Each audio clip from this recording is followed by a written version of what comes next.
लेकिन जब वो परमेश्वर के भवन में आते हैं तो यहाँ कुछ तो अद्भुत बात है। यहाँ सच में कोई अद्भुत बात है कि आप चाहे कैसे भी परिस्थिति से अपने घर से निकल कर यहाँ तक पहुँचे, पर ये एक स्थान है जो आपको आनंद से भर देगा। हालेलुया। क्या मैं सच कह रही हूँ? यस। जो परमेश्वर का स्थान है, जो परमेश्वर का भवन है, वो आपको आनंद से भर देगा। अब आप सोचें कि जब संसार में जो परमेश्वर का भवन है वो आपको आनंद से भर देता है, तो वहाँ क्या बात होगी जो स्वर्ग में परमेश्वर का राज है, जिस स्थान में जाने के लिए हम सब यहाँ इकट्ठा होते हैं, उस स्थान पर कितना अद्भुत आनंद होगा। Praise the Lord. आइए हम सब अपने आज परमेश्वर के वचन में से, खुदा के वचन में से सीखेंगे और अपने जीवन में उसको हम पूरा प्रयास करेंगे कि हम उन बातों को अपने जीवन में ले पाए। हम बहुत सारी बातों को सुनते हैं, हम बहुत सारे जगहों में जाते हैं, परमेश्वर के वचनों को सुनते हैं। सोशल मीडिया में आजकल परमेश्वर के बड़े दासों के द्वारा से हम अनेकों अनेक वचन को सुन रहे हैं। खुदा का धन्यवाद हो कि परमेश्वर ने सोशल मीडिया प्लेटफॉर्म को इस तरह से इस्तेमाल करने के लिए अपने लोगों को प्रेरणा दी और उसका अच्छा बहुतायत से इस्तेमाल हो रहा है। लेकिन मैं ये सोचती हूँ कि हम सुनते बहुत सारी बातें हैं, बहुत सारी बातें हमारे अंदर में हैं, लेकिन जब हमको उसको अप्लाई करना होता है तो हम गिर जाते हैं। ये बात हमें दिखाती है कि हम मनुष्य स्वभाव में हैं, हम मनुष्य ही हैं। हमारे भीतर में आप और मैं 3 फैक्टर से या 3 एलिमेंट से बने हैं।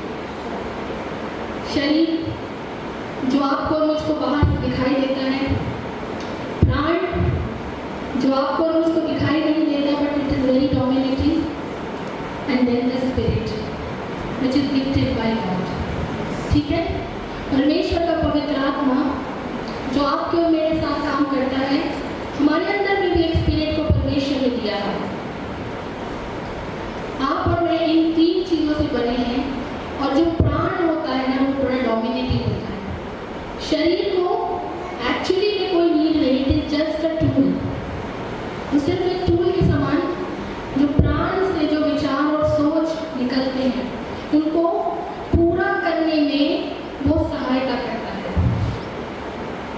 लेकिन एक आत्मा है जो आपके भीतर में है, वो परमेश्वर की ओर से गिफ्टेड है, उसको परमेश्वर ने चुना है। जो यीशु मसीह में आ गए, अब वो नई सृष्टि है, वो चुने हुए हैं, उनकी आत्मा चुनी हुई है।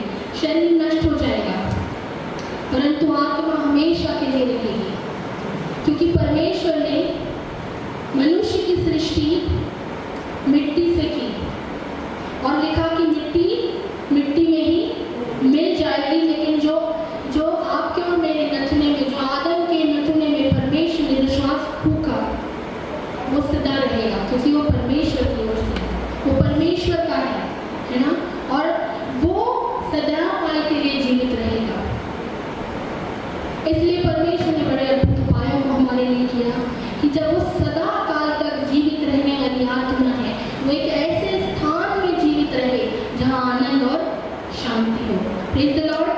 कितना अद्भुत आपका और मेरा परमेश्वर है। वो जीवित खुदावन परमेश्वर है, वो जिंदा परमेश्वर है, वो प्रभु यीशु मसीह जो अन्य लोगों के लिए एक असहाय या निर्बल या क्रूस पर लटका हुआ एक मनुष्य हो सकता है, लेकिन पवित्र आत्मा ने आपको और मुझे बताया कि वही उद्धार करता परमेश्वर है। हालेलुया।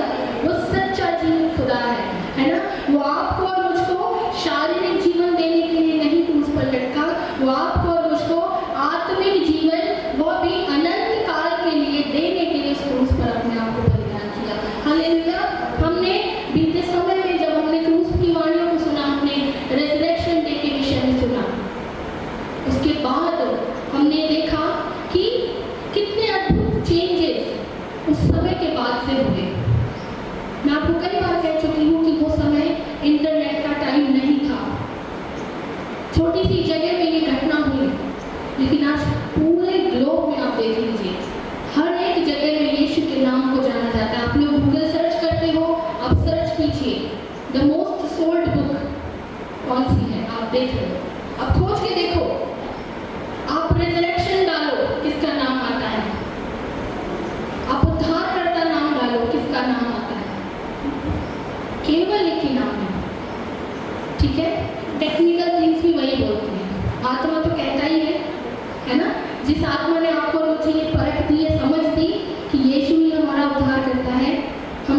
हैं, लेकिन आज आप दुनिया में जो जो बड़े वाइज पीपल हैं, जो बुद्धिमान लोग हैं, जो तरह तरह के रिसर्चेस करते हैं, उसके बाद खोज खबर करके चीज़ों को, कंटेंट को सर्च इंजन में डालते हैं, आप वहाँ से देख सकते। मेरी बात को यदि नहीं मानना चाहते तो आप अपनी बुद्धि लगा के परमेश्वर को खोजने की कोशिश करें।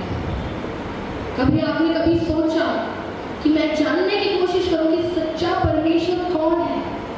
खोज के देखो ना, आपको एक ही नाम मिलेगा। मैं यहाँ से इसी समय कह रही हूँ कि आपको सिर्फ एक नाम मिलेगा और वो नाम है Jesus Christ the redeemer. Praise the lord. वो आपका और मेरा उद्धार करता।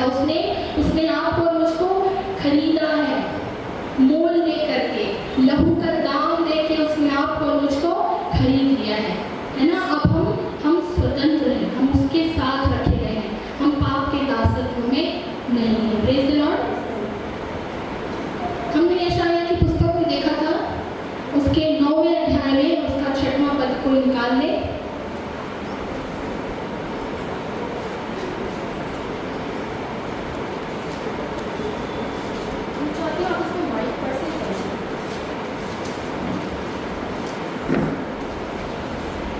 यशायाह की पुस्तक में से निकालेंगे उसका 9वां अध्याय और 6वां पद। क्योंकि हमारे लिए एक बालक उत्पन्न हुआ, हमें एक पुत्र दिया गया है और प्रभुता उसके कांधे पर होगी और उसका नाम अद्भुत, युक्ति करने वाला, पराक्रमी परमेश्वर, अनंत काल का पिता और शांति का राजकुमार रखा जाएगा। Praise the Lord. जब ये बातें भविष्यवक्ता यशायाह लिख रहे थे, उस समय यीशु उत्पन्न नहीं हुए थे, हम सब जानते हैं। लेकिन वहाँ उन्होंने क्या लिखा? हमारे लिए एक बालक उत्पन्न हुआ है ना, होगा नहीं लिखा है। उन्होंने कहा कि हमारे लिए बालक उत्पन्न हुआ और हमें एक पुत्र दिया गया है। परमेश्वर ने अपने पुत्र को आपके और मेरे लिए दिया। ये बातें जब वो लिख रहे थे तब यीशु उत्पन्न नहीं हुए थे, but then he wrote in the text कि वो हमारे लिए उत्पन्न हुआ है। प्रेज़ द लॉर्ड, है ना। इतना क्लैरिटी के साथ उन्होंने इस बात को जाना और समझा कि कोई है जो उत्पन्न हुआ है और आपके और मेरे लिए दिया गया है, और उसका नाम जो है वो क्या है? अद्भुत, युक्ति करने वाला, प्रभुता उसके कांधे पर होगी। यहाँ पर इंग्लिश में ऐसा लिखा है, and the government shall be upon his shoulder. जो गवर्नमेंट है, जो राज्य है, आप जिसको राज्य कहते हो, राज्य या प्रभुता या अधिकार उसके पास होगा। उसका नाम होगा अद्भुत, युक्ति करने वाला। Praise the lord. सच में प्रभु ने हमारे लिए अद्भुत, युक्ति करने वाला, इंग्लिश में लिखा है the wonderful counsellor, the wonderful counsellor हमारे लिए दिया गया है। और सच में ऐसी काउंसलिंग परमेश्वर प्रभु यीशु मसीह ने हम सबके लिए की जो हमारी सोचों से बाहर है। What is wonderful? जो सामान्य ना हो, है ना, जिसको देख के आप सोच में पड़ जाओ कि ऐसा ना पहले कभी देखा है ना कभी सुना है। क्या कभी किसी ने इसके पहले अपने आप को दिया कि लोगों के पाप माफ हो जाएं? He's such a wonderful God। क्या किसी ने किसी के पाप के लिए अपने लहू को बहाया कि मैं लहू बहाऊंगा तो मेरे लोगों के पाप माफ हो जाएंगे? अद्भुत, युक्ति करने वाला परमेश्वर आपके और मेरे लिए दिया गया जिंदा परमेश्वर। मैं अपने आप को सच में बहुत ब्लेस्ड समझती हूँ। मेरी पूरी जनरेशन में I am the first one who knows Jesus. मुझसे पहले या मेरे पेरेंट्स के घर में कितने जनरेशन पहले हुए और होंगे, but God has chosen me. I thank God, क्योंकि उसकी नजर मुझ पे पड़ी। आप भी वही ब्लेस्ड पर्सन हो। आपके घरानों में से आप निकाले गए हो। आपके घरानों में से आपके ऊपर ज्योति जैसे अंधेरे में जब आप किसी चीज को ढूंढते हो तो टॉर्च की रोशनी से उसके ऊपर जगह जगह जगह डालते हो और फिर उठाते हो कि नहीं ये मेरा, इस चीज को मैं चाहता हूँ। उस तरह से हम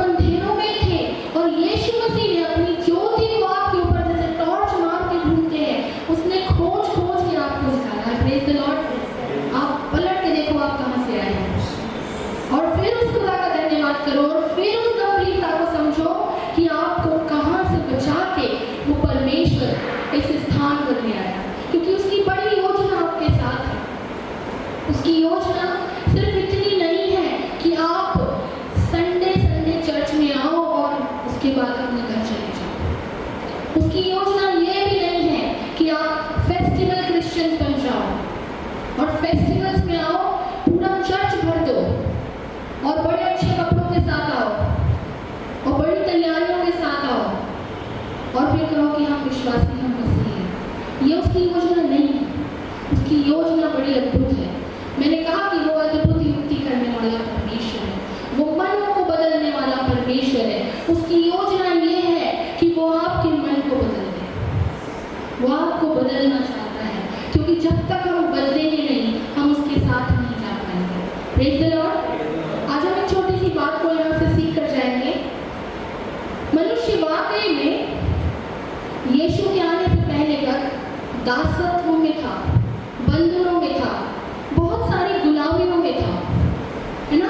अगर हम ऐसे देखें, गवर्नमेंट के हिसाब से देखें तो उस समय के जो यहूदी लोग थे वो रोम के शासन के अधीनता में थे, पर ये अधीनता दिखाई देती थी, नजर आती थी कि कोई गुलामी में है, लेकिन एक अधीनता, एक गुलामी ऐसी है जो दिखाई नहीं देती। हम गुलामी में थे, हम पापों के बंधन में थे, हम दुष्टता की ताकतों के बंधन में थे, है ना। जकड़े गए थे। तोड़ेंगे कैसे? कोई तोड़ तो तब सकेगा जब उसको कुछ दिखाई दे रहा हो, है ना। अगर आपके चारों तरफ रस्सियां बांध दी गई हो और आपको दिखाई दे रही हो तो आपके पास इतनी ताकत है तो आप उसे तोड़ सकते हैं। Praise the Lord. लेकिन अब जो चीज़ दिखाई ही नहीं दे रही, आपके पास कितनी भी ताकत हो, आप कितने ही बलशाली हो, कितने ही स्ट्रॉन्ग हो, जो आपको दिखाई नहीं देता ना, जो आंखों से नहीं दिख रहा, उसको कैसे तोड़ोगे? और इसीलिए उन बंधनों का ना तो एहसास था कि हम बंधनों में जकड़े हुए हैं, and then we started enjoying it. हमें उसी में पड़े रहना भी अच्छा लगने लगा। हम तरह तरह के जकड़ों में, बंधनों में थे और हमने उसको अपने साथ एक कैरी ओवर कर लिया। उसको पुश्तों से पुश्तों में बंधन आते गए, लेकिन क्योंकि दिख नहीं रहे हैं इसलिए तोड़े नहीं गए। लेकिन एक अद्भुत युक्ति करने वाला परमेश्वर आपके और मेरे लिए दिया गया। वो उन बातों को देख सकता था जो आपको और मुझे दिखाई नहीं देती। वो उन बातों को जानता था कि यदि ये बंधन तोड़े नहीं गए तो ये सदाकाल के लिए गुलाम ठहरेंगे। और उस परमेश्वर ने उन बंधनों को तोड़ा ताकि आप और मैं स्वतंत्र किए जाएं और उस परमेश्वर के राज्य के वारिस किए जाएं। क्योंकि बिना उन बंधनों के तोड़े, बिना पापों की क्षमा के हम स्वर्ग के राज्य में प्रवेश नहीं कर सकते। Praise the lord. प्रभु यीशु मसीह ने इन सारे बंधनों में से एक बंधन था, वो एक ऐसा बंधन जो मनुष्यों के भीतर में पाया ही जाता है। आज हम उसी के बारे में बात करेंगे और हम ये कोशिश करेंगे, अपने लिए दुआ करेंगे, अपने लिए ही दुआ करेंगे, दूसरे के लिए मत करिएगा, कि परमेश्वर ने एक ऐसे बंधन को तोड़ा और तोड़ कर दिखाया जो मनुष्यों में स्वाभाविक रूप से पाया जाता है। वो है माफ न करने की हालत। ठीक है, माफ न कर पाने की जो अक्षमता है, अयोग्यता है, वो मनुष्य में पाई जाती है। मनुष्य माफ नहीं कर पाता। और परमेश्वर के वचन में जब हम कहते हैं तो हम कहते हैं कि हे पिता, जैसे मैंने अपने अपराधियों के पापों को क्षमा किया है, तू भी मेरे पापों को क्षमा कर। हम कहते हैं जैसे मैंने अपने अपराधियों को माफ किया है, तू भी मेरे अपराधों को माफ कर। अब अगर इसको हम कैलकुलेट करके देखें, ठीक है, इसको समझते हैं ऐसे कि यदि किसी के 100% पाप मुझे दिखे जो मेरे प्रति किए गए थे, मुझे उसको माफ करना है। ठीक है, मैं उसके अगर 50% पाप को माफ कर पाती हूँ तो मेरे कितने रह गए? सोचो, मेरे उतने रह गए ना जितने मैंने माफ किए हैं। उसके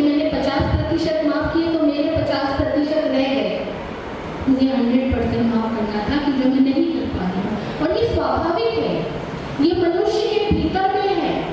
इसमें मनुष्य वाकई में निर्बल है। जब हम मसीह में चलना शुरू करते हैं तो हम इस बात का एहसास कर पाते हैं कि हम माफ कर पाने की जो योग्यता जो परमेश्वर के पास है वो मनुष्य के पास नहीं है।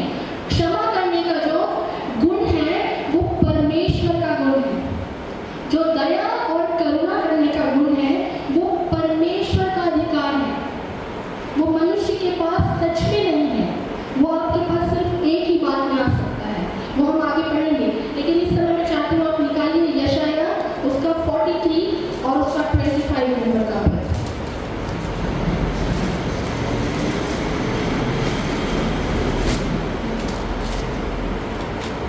मैं वही हूँ जो अपने नाम के निमित्त तेरे अपराधों को मिटा देता हूँ और तेरे पापों को स्मरण न करूँ।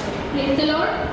यहाँ पे यशाया में इस तरह से लिखा है कि मैं वही हूँ जो अपने नाम के निमित्त तेरे अपराधों को मिटा देता हूँ और तेरे पापों को कभी स्मरण न करूँगा। ये गुण जो है ये परमेश्वर के भीतर है। परमेश्वर दया से बना हुआ परमेश्वर है। वो क्षमा करने वाला परमेश्वर है। वो करुणा करने वाला परमेश्वर है, क्योंकि वो उसी से बना है। वो ही उसका स्वभाव है। वो आपके पापों को याद रखने वाला परमेश्वर नहीं है। वो हमेशा क्षमा करने वाला परमेश्वर है। मनुष्य नहीं कर सकता। मनुष्य माफ करने में समय लेता है। उसके भीतर में इस बात की अयोग्यता है। आप इस तरह से कह लीजिए कि ही डिसेबल्ड फॉर इट। वो कोशिश करता है, लेकिन परमेश्वर का वचन यहाँ पे इस तरह से कहता है कि मैं तेरे पापों को न केवल मिटाता हूँ पर उसको कभी स्मरण नहीं करता हूँ। परंतु हमारे भीतर में, हमारे जीवनों में जब हम अपने लिए भी देखते हैं तो हम किसी की किन्हीं बातों को एक समय माफ करते हैं, लेकिन उसको दिमाग में रखते जरूर हैं, भूल नहीं पाते। यही डिफरेंस है मनुष्य में और परमेश्वर में। परमेश्वर कहते हैं तेरे पाप चाहे लाल रंग के या जवाहरी रंग के क्यों ना हो, मैं उन्हें किसके नाई श्वेत कर सकता हूँ, हिम के नाई सफेद कर सकता हूँ। यीशु मसीह ने क्षमा करने का जो गुण था, जो परमेश्वर के पास था, उसको रिफ्लेक्ट किया। Praise the Lord. उसको दिखाया। हम जब यीशु मसीह में एक नई सृष्टि बनते हैं तो हमारे भीतर में इस गुण का आना बहुत जरूरी है। Praise the Lord. यदि हम चाहते हैं कि हमारी ये छोटी सी कलीसिया उन्नति करे, उन्नति in the sense I am not talking about the number of people sitting here, मैं बात कर रही हूँ हमारी आत्मिक ग्रोथ की। किसी कलीसिया की उन्नति उसके कितने मेंबर्स हैं इससे नहीं आकी जा सकती। आप इस बात की गंभीरता को सोचो। मैं बार बार इसलिए कहती हूँ कि परमेश्वर ने आपके ऊपर एक ज्योति को चमकाया और आपको अंधेरे में से खोज के निकाला है। उस बात को बहुत गंभीरता से लो। उसको सोच के चलो कि तुम नष्ट होने के लिए रखे गए थे, परंतु दया और करुणा से, परमेश्वर के प्रेम के कारण से आज उसके भवन में पाए जाते हैं। Praise the Lord. हमको इस बात को की गंभीरता को समझना है। तो यीशु मसीह ने एक दया के और क्षमा करने वाले गुण को उन्होंने दिखाया। हम सभी ने उस घटना को पढ़ा है, कई बार पढ़ा है कि एक स्त्री को, जो फरीसी थे, जो याजक थे, उस समय के यहूदी थे, वो उसे व्यभिचार में पाए और उसको पकड़ के उसके पास, प्रभु के पास ले आते हैं। हमने यहाँ पढ़ा परमेश्वर जो है वो अद्भुत युक्ति करने वाला परमेश्वर है। Praise the lord. सच में अद्भुत युक्ति करने वाला परमेश्वर है। हम कितनी जल्दी जजमेंटल हो जाते हैं ना, जब हमारे पास कोई बात लाई जाती है या कोई घटना हमारे सामने सुनाई जाती है, हम मनुष्य के स्वभाव से सोचते हैं और हाथों हाथ उसका डिसीजन दे देते हैं। Praise the Lord. इस घटना से प्रभु ने हमको सिखाया है कि माफ करना सबसे बड़ा। Praise the Lord. माफ कर देना इज द हाईएस्ट। ताकतवर वो नहीं है जो किसी को मार दे, घात कर दे, नाश कर दे, है ना। आज बहुत सारे लोग हैं, बहुत नाम है दुनिया में और पापों को नाश करने के लिए आए, और पाप को नाश नहीं करेंगे, वो पाप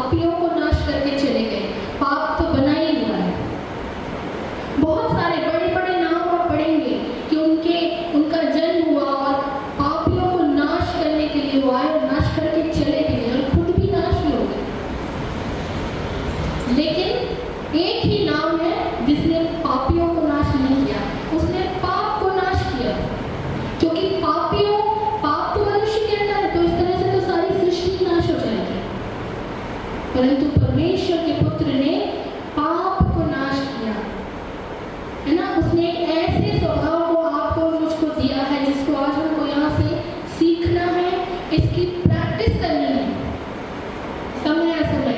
ये मैं सिर्फ अपने लिए कहती हूँ, ये आप अपने लिए कहिए। जब उस व्यभिचारिणी स्त्री को परमेश्वर के पुत्र के पास वो ले आए तो उनसे कहा कि ये व्यभिचार में पकड़ाई गई है, ब्लेम किया, दोष लगाया। अकेले स्त्री को ले आए, व्यभिचार में 2 लोग होते हैं, स्त्री को ले आए, पुरुष को छोड़ दिया और उसके बाद नॉट ओनली दिस बट वो किसको टेस्ट कर रहे थे, वो खुदा को टेस्ट कर रहे थे। प्रभु यीशु ने समय लिया, जमीन पर कुछ लिखा और उसके बाद एक बड़ा उत्तर दिया कि जिसने कभी कोई पाप ना किया हो वो ही पहला पत्थर मारे, क्योंकि यहूदियों की व्यवस्था के हिसाब से इस तरह था कि यदि कोई स्त्री व्यभिचार में पकड़ाई गई है तो उसको पत्थर वाह करके मारा जाए। यीशु ने ना तो व्यवस्था को तोड़ा और माफ करना कितना बड़ा होता है वो दिखाया। प्रेज़ द लॉर्ड, है ना। उसको जीवित रखा परमेश्वर ने। ये केवल परमेश्वर कर सकते हैं। मनुष्य तो ले आए थे पत्थर मार के मिनटों में, चुटकियों में अंत कर दिया जाए, लेकिन यीशु ने उसको एक नया जीवन दिया और उसके बाद एक इंस्ट्रक्शन दिया कि अब जा और इसके बाद फिर से पाप मत करना। That is the power of forgiving. जब आप किसी को माफ करते हो ना तो उसके अंदर में बदलाव आता है। जब आप उसके पापों को भूल जाते हो तो उसके अंदर में बदलाव आना शुरू होता है। That is the power of god. सच में जब यीशु ने उससे कहा कि उन लोगों से कहा कि यदि तुमने पाप नहीं किया तो पहला पत्थर मारो, और उस समय उनमें से किसी के अंदर भी, क्योंकि परमेश्वर की मौजूदगी वहाँ पर थी, किसी की हिम्मत नहीं हुई कहने की कि मैं निर्दोष हूँ या मेरे जीवन से एक भी पाप नहीं हुआ है। सारे वहाँ से एक करके चले गए, कोई भी पत्थर नहीं मार पाया। लेकिन यीशु ने हमको वहाँ से क्या सिखाया कि जब हमारे सामने कोई बात लाई जाती है, हम किसी बात को देखते हैं, तो हम उस समय सबसे जो महत्वपूर्ण बात है वो है कि उस बात को ध्यान से सुने और उसके बाद उसके निष्कर्ष पर पहुंचे कि सबसे बेस्ट ऑप्शन है दैट इज टू फॉरगिव। माफ करने की पावर वो केवल उसी के पास आएगी जो परमेश्वर की नजदीकी में रहता है, बिकॉज इट्स रियली डिफिकल्ट। हम भूल सकते हैं थोड़ा समय के लिए, जो मनुष्य के स्वभाव में होता है वो भूल सकता है, बट उसको फिर बार बार याद करेगा और उसको समय समय पे याद भी दिलाएगा। ये मनुष्य के स्वभाव में होता है। लेकिन यदि हम परमेश्वर की नजदीकी में आने लगते हैं तो हम इसकी प्रैक्टिस करने लगते हैं कि हम ना तो उन बातों को स्मरण करें और ना अपने मुख से उसको कहें। क्या हम इस चीज को अपने जीवन में लेना चाहते हैं? बिकॉज अगर आप इसको लेते हो ना, it will generate power in you. वो आपके अंदर में एक पावर को पैदा करेगा। आप मुझसे सच में ले, आप चाहो तो मैं लिख के दे सकती हूँ। यदि आपने माफ करना शुरू किया तो आपके अंदर में परमेश्वर का पावर जनरेट होगा, बिकॉज अब आपने एक उस गुण को ले लिया है जिसका अधिकार केवल परमेश्वर के पास। ठीक है, माफ करना यीशु मसीह ने उस समय दिखाया जब वो क्रूस पर था। हाँ, द बेस्ट एग्जाम्पल, क्षमा करने का बेस्ट एग्जाम्पल। वो निर्दोष मेमना था, उसने कोई गुनाह नहीं किया था, उसने कोई पाप नहीं किया था। वो हमारे ही पापों के कारण से मारा और कूटा गया और बहुतेरों की छुड़ौती के लिए उसको कहाँ लगाया, कहाँ पर टांगा गया? उस क्रूस पर टांगा गया और उसका मजाक बनाया गया, उसके मुंह पर थूका गया, उसको कांटों का ताज पहनाया गया। मगर जिसके पास हर एक बात का अधिकार था, वो चाहता तो अपने पिता से उस समय सहायता को मांग के उस पूरे स्थान को भी चाहता तो नष्ट कर सकता, पर उसने कितना हम्बल एक उदाहरण दिया कि हे पिता, इन्हें क्षमा कर क्योंकि ये नहीं जानते हैं कि ये क्या कर रहे हैं। सच में मनुष्य नहीं जानता है कि वो क्या कर रहा है, वो भ्रम में पैदा होता है और भ्रम में नष्ट हो जाता है। यीशु मसीह ने उस समय एक ऐसा स्टेटमेंट दिया जो जनरेशन से जनरेशन के ऊपर रिलीज हो चुका है। वो सिर्फ उस समय के लोगों के लिए नहीं था, वो हर एक जनरेशन और उसके बाद और उसके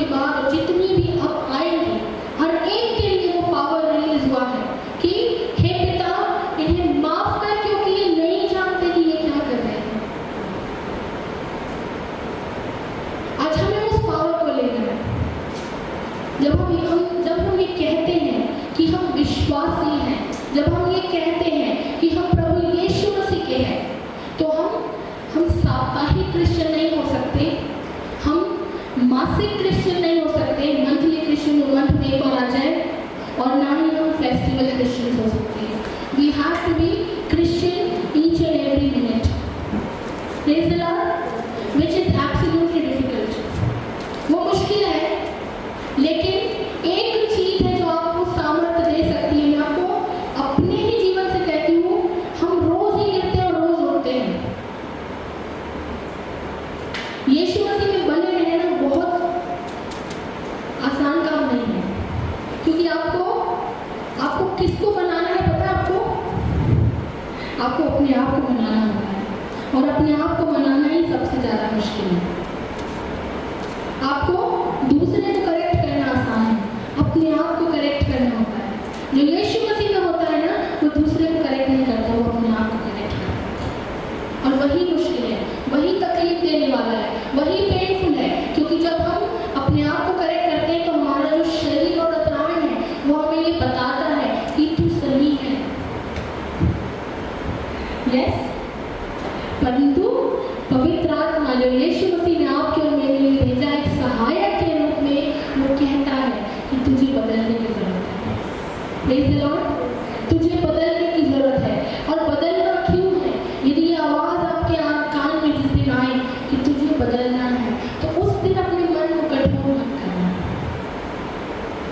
परमेश्वर का वचन कहता है कि आज जब तुम उसकी आवाज को सुनो तो अपने मन को कठोर मत करना, अपने मन को उसकी ओर लगाना, क्योंकि He has a plan for you।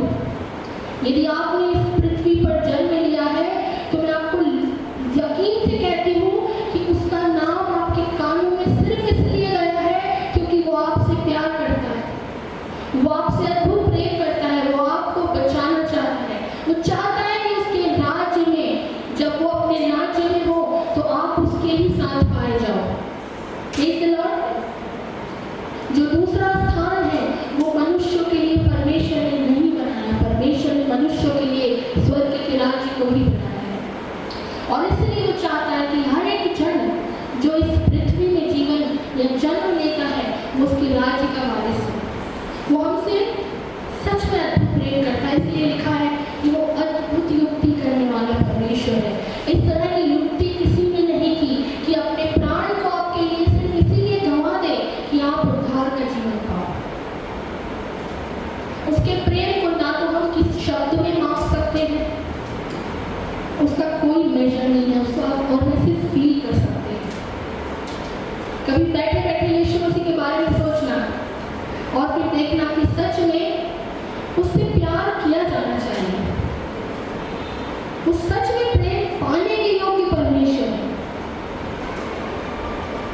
लोगों ने अपनी जान उसके लिए दी। मैं जब वचन में से पढ़ रही थी तो मैंने इस बात को देखा कि पतरस से जब यीशु कहते हैं कि तुम उससे कितना प्यार करता है, तो कहता मैं तेरे लिए जान भी दे सकता हूँ। और यीशु कहते हैं तुझे पता है शैतान ने तुझे और तुम सबको गेहूं के समान फटकने के लिए मुझसे मांग लिया, पर मैंने अपने पिता से विनती की है कि तुम्हें सामर्थ्य दे। और उसके बाद वो 3 बार उनका इनकार करता है, क्योंकि मनुष्य के स्वभाव में था, डर गया। जब यीशु को पकड़ाया गया तो जितने भी चेले उस समय थे उसमें से सारे ही भाग गए थे, एक भी उसके साथ नहीं था। क्यों नहीं था? क्योंकि डर गए थे, मनुष्य के स्वभाव में थे, जानते नहीं थे कि जिसके साथ चल रहे हैं वो कौन है। थोड़ा थोड़ा आइडिया था, लेकिन जब देखा कि अरे इसने तो मुर्दों को भी जिलाया है, दुष्ट आत्माओं को भी निकाला है, कोढ़ जैसे लोग को भी चंगा किया है, लेकिन ये जो सैनिक आ गए उससे अपने आप को नहीं बचा पा रहा है, तो कुछ गड़बड़ तो है, और छोड़ के भाग गए, है ना? डरे हुए चले थे। तो फिर ऐसा क्या हुआ कि हर एक चेला यीशु मसीह के जाने के बाद जब वो उठा लिए गए, उसके बाद ऐसी कलीसियाओं की स्थापना की जाए पूरे भारत और छोड़ दीजिए, पूरी पृथ्वी में कोई एक नाम ले लो जगह का, हर जगह यीशु का नाम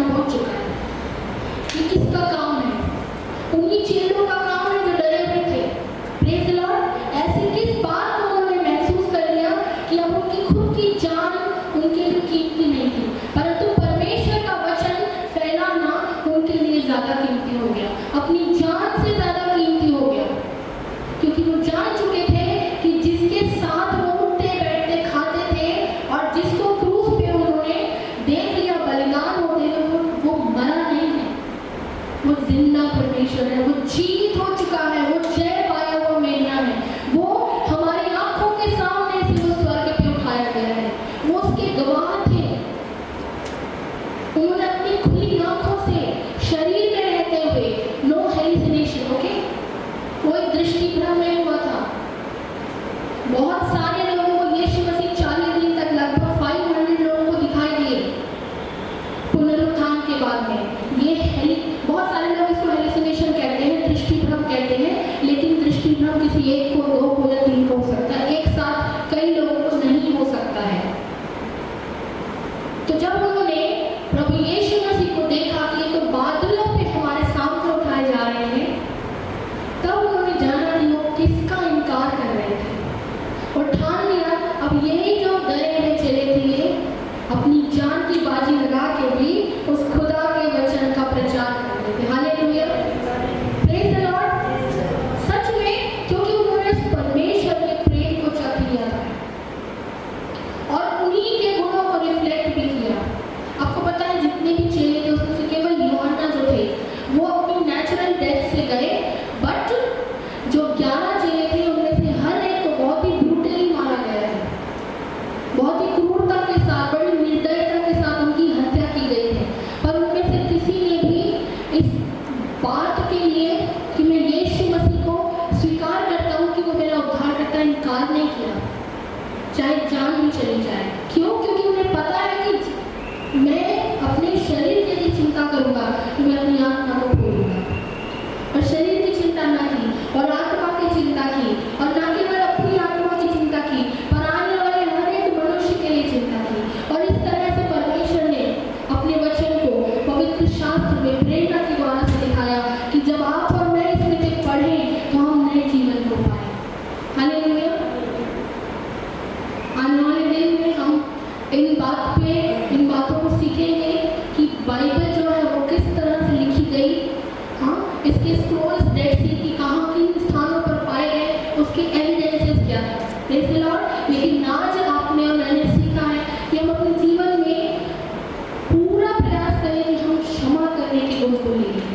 प्रेज़ द लॉर्ड। क्योंकि वो गुण जो है वो आपको और मुझे एक बड़ी पावर से भरेगा, उस परमेश्वर के गुण से भरेगा, और उस गुण के द्वारा से आप पता है यदि आपने इस गुण को ले लिया तो आप अपने साथ वाले लोगों को बदल पाओगे, है ना। अपने आप में बदलाव तो मिलेगा ही, लेकिन जब आपको कोई माफ करता हुआ देखेगा तो वो भी बदलेगा और वो जानने की कोशिश करेगा कि ये किस खुदा के पीछे चलता है, इसके पास ये ऐसी अद्भुत पावर कहाँ से है। Praise the Lord. आइए हम सब अपनी आंखों को बंद करेंगे।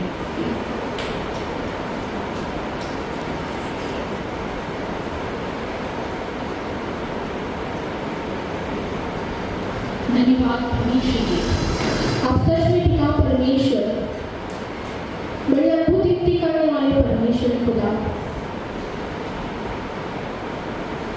आपने हमारी चिंता की पिता परमेश्वर, हम भटके हुए थे खुदा परमेश्वर, परंतु आपने हमें अपनी जिंदगी दी खुदा, अपने लहू के द्वारा से पिता आपने हमें हमारी पापों से आजाद किए खुदा परमेश्वर जी।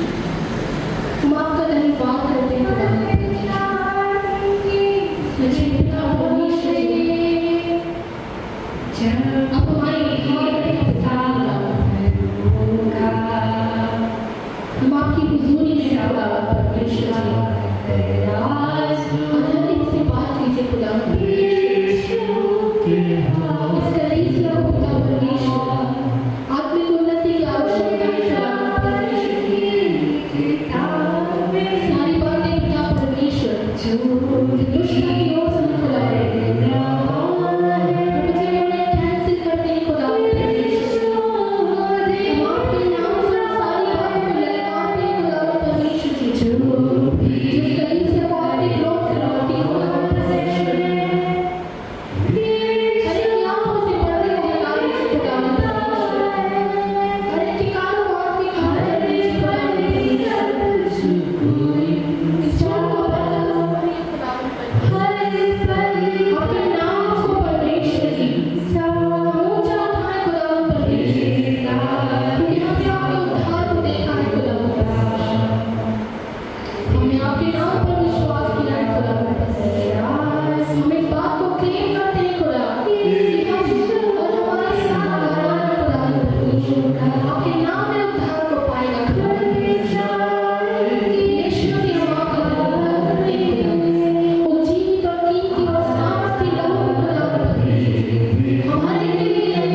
लीजिए मेरे यीशु। पुकारते हैं पिता परमेश्वर, माफ कीजिए पिता परमेश्वर। मेरा लहू कीमती है परमेश्वर, हम उसे प्यार से पिता परमेश्वर। तूने वो मेरे ही पापों के लिए बनाया, तूने वो मेरे ही पापों के लिए बनाया। मेरे प्यार जाने को खुदा, मेरे जीवन का हर एक काम खुदा परमेश्वर, उस लहू की कीमत को कर खुदा परमेश्वर ने दिमाग में रखे खुदा परमेश्वर। मेरा उठना बैठना, मेरा चलना फिरना खुदा, तेरी गवाही को दे खुदा। जितने लोग यहाँ नहीं खुदा सबके प्रार्थना करती खुदा, हर एक से बात करना खुदा, हर एक को आशीषित करना, इस कलीसिया को आशीषित कीजिए खुदा। इनको आपकी गुनाही से भरिए खुदा, इनके काम और इनकी कमाई पर इनके व्यापार में खुदा हम आपकी स्वर्गीय आशीषों को और बरकतों को मांगेंगे। आज हमने वचन में से जो सीखा है पिता परमेश्वर, होने दीजिए खुदा वो बहुतायत का फल लेने आए पिता परमेश्वर। हमारे जीवन में फलों के समान लदे पिता परमेश्वर। और प्रभु जी हम आपको अपने जीवन के द्वारा से अभिव्यक्त करने पाए खुदा। हम आपका धन्यवाद करते हैं खुदा, आपने हमारे लिए एक सहायक को भेजा। हम पवित्र आत्मा का धन्यवाद करते हैं जो प्रतिपल हमसे बातचीत करते हैं खुदा परमेश्वर। हम धन्यवाद करते हैं पिता परमेश्वर, प्रभु यीशु मसीह जो चरवाहे के समान हमारे झुंड की रखवाली को करते हैं खुदा। हम आपकी भेड़ें हैं खुदा, हम आपके वचन को पहचानते हैं खुदा। होने दीजिए परमेश्वर जी, हमें प्रत्येक पिता परमेश्वर आपको बहुतायत का आदर और महिमा देने पाते हैं।